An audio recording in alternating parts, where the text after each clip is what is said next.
Boa noite a todos, à mesa diretora, aos vereadores que ainda permanecem aqui na casa, à comunidade que nos assiste.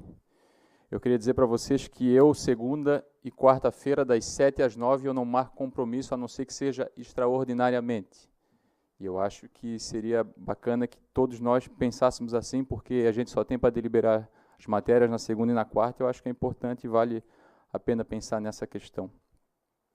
Em relação à questão do projeto dos professores, do magistério, como me perguntaram, e tanto nas redes sociais quanto pessoalmente, o projeto, acho que já foi passado isso, inclusive para o sindicato, foi encaminhado para o Tribunal de Contas, os dois, para que essa casa supere todas as dúvidas que possam ter em relação ao projeto, para que a gente não faça uma aprovação errada como foi aprovado e para que a gente não acabe retrocedendo no processo.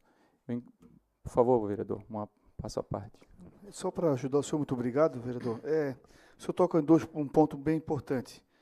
Vejam só, houve quase que um ajuste de conduta quando foi para terminar a greve. Um dos itens era a questão, até o dia 28 de abril, que encaminhasse nessa casa os dois projetos da educação, dos professores. Bom, foi encaminhado, cumprir o prazo. O governo lá cumpriu o prazo. Agora tramita nesta casa e está obscuro. A gente precisa que o presidente, inclusive, se há algum problema, que pudesse, presidente Sandra, que pudesse dar uma nota de comunicado à plenária para nós entendermos o que está acontecendo. Porque eu estou até preocupado, porque o desembargador foi acordado para encaminhar. E no final fica um ponto de interrogação. Bom, né? O governo faz a parte dele, caminha, cumpre o prazo. Mas daí manda uma folha, manda faltando, manda algo equivocado. Né? Eu até entendo, vereador André, bem rápido, que o necessário mesmo, aquele projeto ali, por ter novos vereadores, inclusive Vossa Excelência, que viesse alguém aqui da educação, certo? Um certo dia, na semana que vem, ou nessa semana ainda, para declarar algumas coisas para os colegas. Porque vai se ventilando algumas informações e que tem algumas que não são bem o que está se falando, sabe? E é bem complexo esse projeto. Então, nesse sentido, parabéns por ter levantado esse assunto. Obrigado, vereador. Talvez seja uma boa chamar alguém que possa, da Prefeitura, da Secretaria de Educação, para poder explicar e deixar nós bem à parte de tudo. Uma outra questão que eu quero levantar aqui rapidamente é que eu escutei falar, algumas pessoas que talvez não gostaram, mas que também não faz sentido, é que, como a gente já falou várias vezes aqui, a nossa ideia é fazer que tudo seja muito transparente, porque nós temos que fazer aquilo e a população tem que saber o que é que nós estamos fazendo. Então, todas as votações que acontecem aqui nesse plenário, eu tenho o costume de ir lá e falar para a população como é que o vereador do PDT se posicionou, se ele votou contrário, se ele votou favorável, e normalmente as pessoas perguntam como é que foi o posicionamento dos outros vereadores. E quero acreditar que todos saibam que tudo que a gente faz aqui é o que é refletido lá. Então, a gente não tem que se assustar se aparecer o nome de um vereador que votou favorável ou que o outro votou contrário, porque nós estamos aqui exatamente para fazer isso, para dar transparência aos nossos atos. Então, é algo que não tem que assustar ninguém, porque o que a gente faz aqui é o que tem que estar muito claro para a população, por isso que a gente foi escolhido, exatamente por causa disso. Outro ponto é a questão de quando a gente fala da base do governo, não é de forma pejorativa, tá? Isso acho que está bem claro. Quando a gente fala é porque a política, né, o parlamento ele tem a base do governo, tem a oposição, e isso faz parte do desenvolvimento político.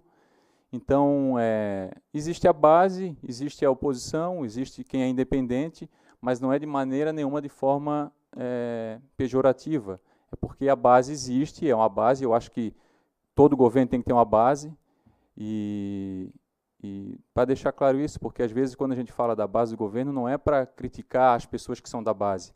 Se eu fosse da base, eu teria orgulho de ser da base. Se eu fosse oposição, eu teria orgulho de ser oposição, porque a gente, como todos os outros 18, cada um toma a sua decisão com a sua convicção.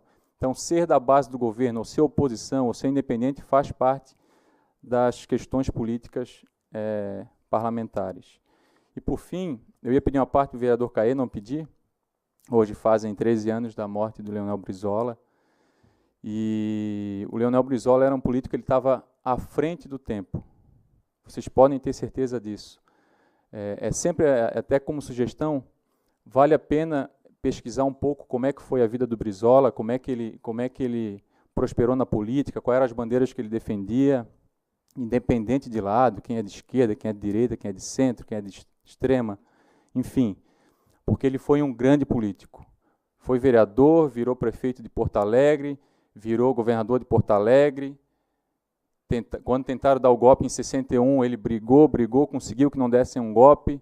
64 fizeram de novo, daí não teve forças, foi exilado, ficou 15 anos fora, voltou, foi para o Rio de Janeiro, subia em cima de caminhão para discursar, virou governador do Rio de Janeiro, foi candidato a presidente em 89, ele brigou contra tudo e contra todos. Talvez se ele tivesse ido para o segundo turno com o Collor, talvez tivesse vencido. Passou a eleição de 89, ele foi eleito novamente governador do Rio de Janeiro, com uma votação extraordinária, a maior da história. E então foi um grande político, vale sempre a pena lembrar, vale estudar o que ele fez, porque ele tem muita coisa boa. E ele tinha muito de fazer aquilo que era o diferente e inovação. Nos governos dele, muitas secretárias foram mulheres, secretários negros, e sempre com um atendimento especial à criança. Ele está para receber um prêmio na ONU como o político que mais fez escola no mundo. Ele fez mais de 1000 escolas. Vocês sabem que no Rio de Janeiro ele fez o CIEPS, que é a Escola em Tempo Integral, que eu acho que é o fundamental para o Brasil, porque a criança que estuda e que de tarde pode fazer de manhã ou de tarde no contraturno fazer outras atividades. Eu acho que essa é a essência da educação, para que a gente tenha um país cada vez melhor. E os CIEPs foram uma grande ferramenta para isso. Infelizmente, depois entrou Moreira Franco e fechou tudo, e não tinha mais tempo integral. Então, por fim, eu vou deixar só uma frase dele, que é uma frase que ele deve ter dito há muito tempo atrás, que hoje é atual, que serve para nós e que vai servir ainda para o futuro próximo. Ele diz o seguinte: devemos investir nas crianças para que as novas gerações tenham, sobretudo, a coragem para fazer aquilo que não fizemos. Isso é extremamente atual. E esse é Leonel Brizola. Um abraço e boa noite.